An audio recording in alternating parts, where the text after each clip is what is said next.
So it looks like Mali, Burkina Faso and Niger are breaking up with ECOWAS in style, with a brand new biometric passport to go with their new alliance. Not just any passport, but one free of the ECOWAS logo on it. Yes, old things have passed away, they are now moving on to the new. If you've been following African politics like the latest Netflix series, you will know these countries are not exactly getting along with ECOWAS.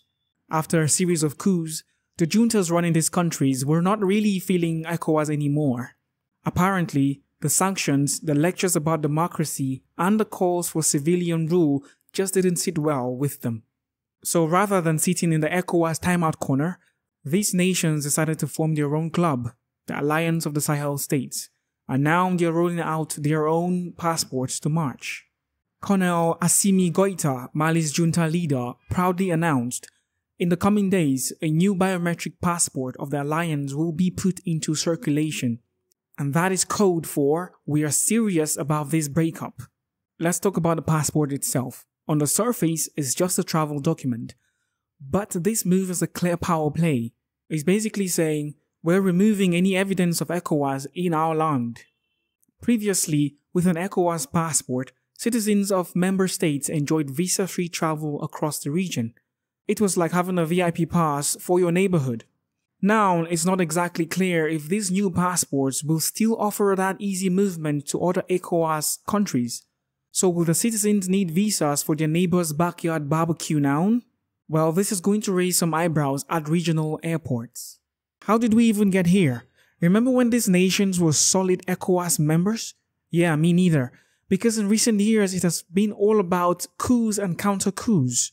Between 2020 and 2023, the military ousted civilian government in all three countries, and ECOWAS was not pleased. They threw sanctions faster than you can blink. But instead of backing down, these juntas formed the Alliance of the Sahel States. They claimed that ECOWAS was too close to foreign interests, and they wanted something that represented African values.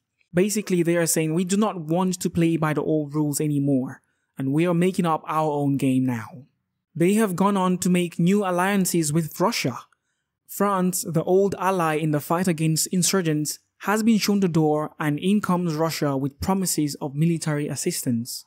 What does this mean for ECOWAS? ECOWAS is probably really confused right now and wondering how they got themselves to this point. The regional bloc has been trying so hard to bring these nations back into the fold, but this recent passport stunt feels like the final nail in the coffin. The fear here is that this move might encourage other nations to follow suit. What if we end up with an ECOWAS 2.0 with fewer members and more military uniforms?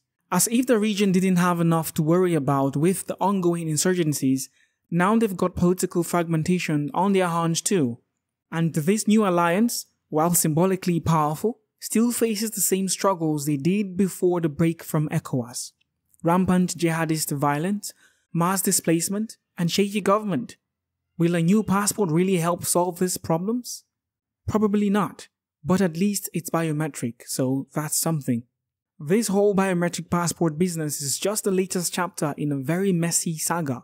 Mali, Burkina Faso and Niger are trying to carve out a new identity, free from ECOWAS's influence, but it's still unclear what that identity really looks like, or if it will even work.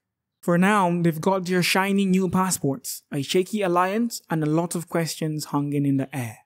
One thing is for sure, this won't be the last we will hear from the Alliance of the Sahel States. The passports may be biometric, but the drama is still very raw.